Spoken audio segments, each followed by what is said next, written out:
Welcome to Kenton's videos. Enjoy the video. You start by opening your document and placing the cursor exactly where the image will go. This decides flow and wrapping. Next, choose Insert, then Image, and pick Upload, Drive, Photos, URL, or Camera. Use the fastest source. Upload works for local files, Drive links keep version control, and URL inserts from the web. Make sure the file format suits the content. JPG for photos, PNG for graphics or transparency. Once done, the image appears inline, and you can move on to sizing and positioning. You now refine size and layout so the image fits the content. Click the image and drag a corner handle to resize while preserving aspect ratio. Then pick a text wrapping option.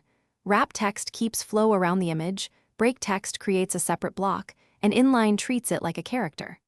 Open image options to set exact size, rotation, and position.